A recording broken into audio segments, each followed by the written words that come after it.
Olá, meu amigo, meu camarada que se encontra do outro lado da telinha. Sim, a história do povo voltou com força total para falar de um tema importantíssimo, fundamental para o povo brasileiro, que é o novo arcabouço fiscal que está sendo discutido e aparentemente será implementado no Brasil nos próximos dias. Essa discussão, a matéria que ela envolve, faz com que a gente possa tratar de vários assuntos que são convergentes, além de explicar os problemas, né, que ela pode gerar para o povo brasileiro. Então eu queria começar explicando que o grande problema que nós estamos percebendo hoje na esquerda brasileira que está no poder, ou seja, o PT e aquilo que o envolve, é que o neoliberalismo, a ideologia neoliberal, ela está introjectada na cabeça de muitos daqueles que fazem parte do governo Lula. E isso é um grande problema. Sobretudo aqueles que conduzem a economia. Pior ainda, né? Então vamos lá.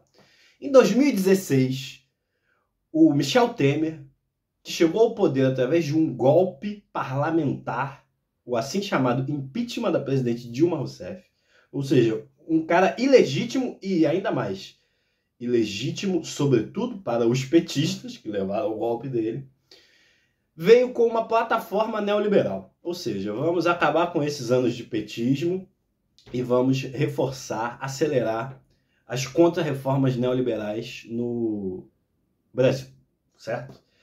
Entre as várias medidas que ele tomou, que depois seriam aprofundadas pelo mais ainda neoliberal ministro da Fazenda do Bolsonaro, Paulo Guedes, foi a implementação do teto de gastos. Ou seja, limitar as despesas públicas apenas pela correção da inflação por 20 anos. Quando isso foi feito, teve muito protesto. A esquerda brasileira, das suas diversas matizes, inclusive o PT, chamavam de PEC da morte, PEC do fim do mundo. Era uma coisa terrível, né? E aí corta para 2023, depois do Lula ter sido eleito com uma votação consagradora, ainda que muito apertado, né, com a disputa com o Bolsonaro, mas ele foi eleito com muitos votos.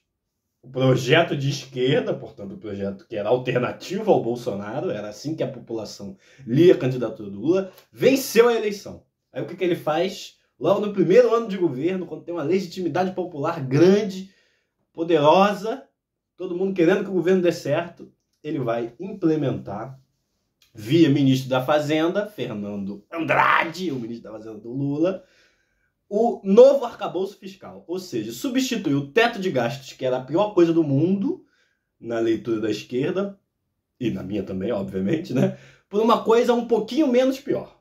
Esse um pouquinho menos pior é, se antes os gastos públicos, para você poder aumentar o salário de servidor público, para você poder contratar os coitados dos professores que precisam de emprego, e as crianças que precisam aprender, né, para dar aula na escola, médico em hospital, melhorar a estrutura dos hospitais, das escolas, construir estradas, etc, etc. Tudo que um governo faz, em vez de não ter gasto nenhum acima da inflação, como era no modelo do Temer, neoliberal, vai ser um pouquinho menos. O governo vai poder gastar entre 0,6% e 2,5%. Ou seja, é uma melhora muito pequena diante da devastação que representa para o crescimento da despesa pública e, consequentemente, a vinda, a força, o desenvolvimento de diversos programas sociais, né? Esse teto de gastos 2.0, ele não melhora em nada estruturalmente a sociedade brasileira. Na verdade, ele mantém o neoliberalismo com apenas algumas alterações para tentar suavizá-lo. Isso é muito ruim do ponto de vista da esquerda e do ponto de vista de um governo que se pretendia fazer tudo diferente do anterior, que pretende ainda acabar com a fome, melhorar a vida dos brasileiros. Então, como que a gente pode defender um governo que tem essas pretensões se ele está dando um tiro no próprio pé, aprovando uma medida, digamos, nesses termos, né? E aí, vamos lá. Vamos às críticas possíveis e como que nós explicamos o espectro político esquerda e direita no Brasil de 2023 a partir dessa votação. Esse acho que é o ponto mais interessante, né? Para além da simples crítica ao novo teto de gastos do PT, né? Então vamos lá. Nós não defendemos de maneira nenhuma esse tipo de medida, né?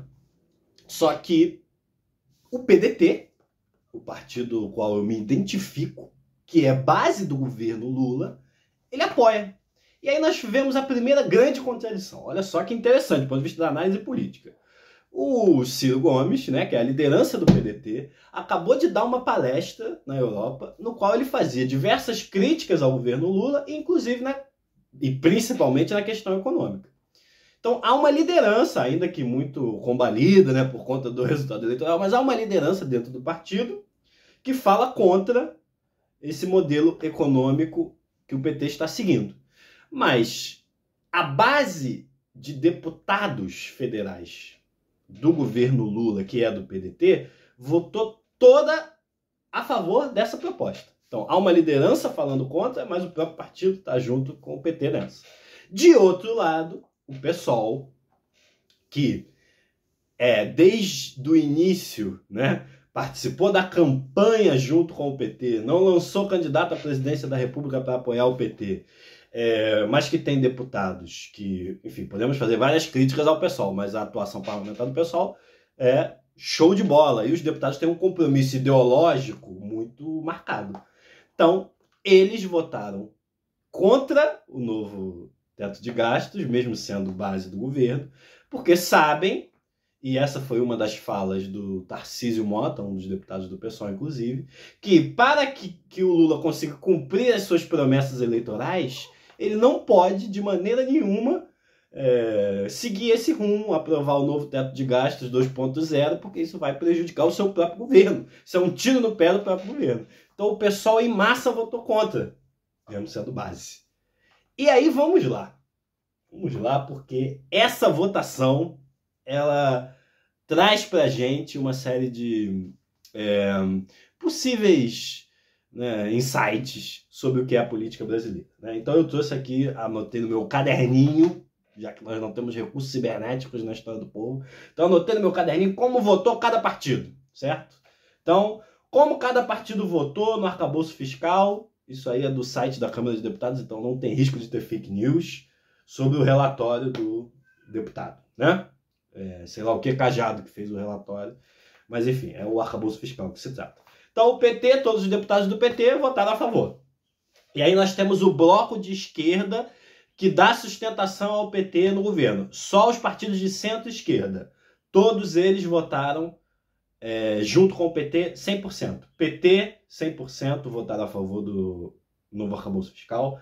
PDT, 100% dos deputados, os 18 deputados votaram a favor.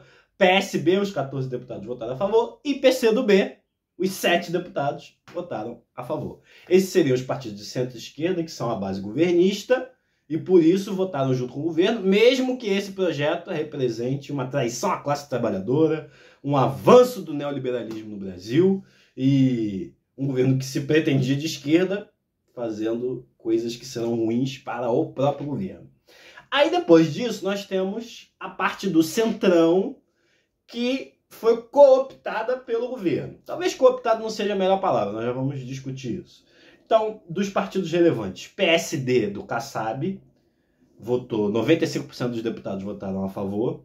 MDB, o famoso MDB, que era o PMDB, que inclusive era o partido do Temer, né? No passado não tão distante, 91% dos deputados votaram a favor do arcabouço fiscal. E União Brasil, 88% dos deputados votaram a favor.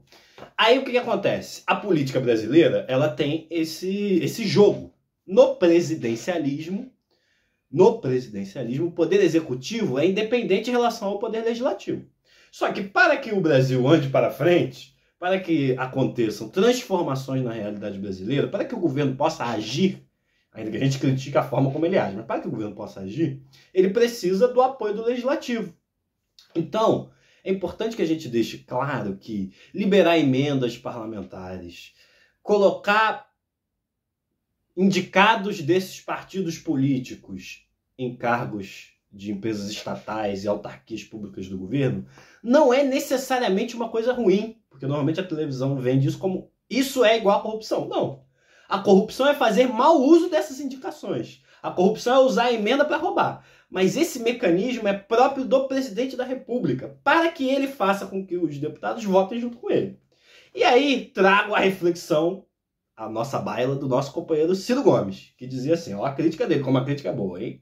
Tô fazendo a crítica do Ciro, mas deixando claro que o PDT votou junto com o governo. Vamos lá. O Ciro diz assim, há quem diga que o Lincoln, presidente dos Estados Unidos, comprou voto para aprovar a emenda que acabou com a escravidão nos Estados Unidos. Olha a reflexão.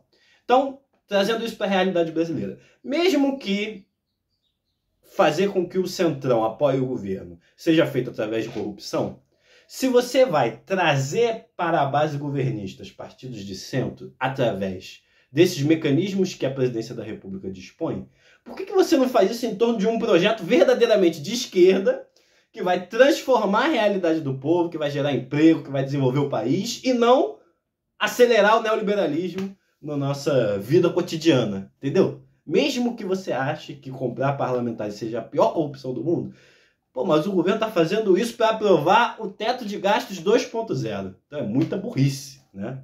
Não deveria ser feito se o governo tivesse um compromisso, digamos assim, mais sério com a classe trabalhadora. E aí, para encerrar o nosso vídeo de hoje, a explicação sobre o neoliberalismo através da votação. Olha só. Uma aparente contradição, se nós formos na essência do fenômeno, nós vamos ver que não tem contradição nenhuma. O Partido Novo, só o Novo é novo, é um partido extremamente neoliberal, votou contra o arcabouço fiscal. Então, o PSOL, que é de esquerda, e o Partido Novo, que é da direita neoliberal, mais neoliberal possível, votaram juntos contra o arcabouço fiscal. Só que a justificativa do Partido Novo é o oposto da justificativa do PSOL. O Partido Novo acha que você gastar até 2,5% com os gastos públicos, com concurso público, já está excedendo demais o modelo neoliberal que lhes agrada. Eles queriam o quê? A manutenção do teto de gastos. O governo não gastar nada acima da inflação. Porque é isso que faz os neoliberais se sentirem bem. O governo não gastar nada, a iniciativa privada reinar e cada um que se vire. Esse é o modelo do Partido Novo. Se você é pobre porque não venceu na vida. É isso que esses caras pensam. Então, eles estão votando junto com o PSOL. Mas é importante entender as justificativas, que são totalmente dessemelhantes, para explicar o nosso espectro político atual, esquerda e direita no Brasil, como se posicionam, e sempre tendo em mente, meus caros telespectadores, que esse arcabouço fiscal vai ser uma péssima ideia para o governo. Não apoie isso. Se você é lulista, se você defende o governo para o bem do governo, seja contra o arcabouço fiscal, seja contra as políticas neoliberais implementadas pelo ministro Fernando Andrade. É isso. Um beijo a todos. Siga o canal História do Povo, curta, compartilhe, mostre para o seu coleguinha. É isso. Um beijo, meus queridos.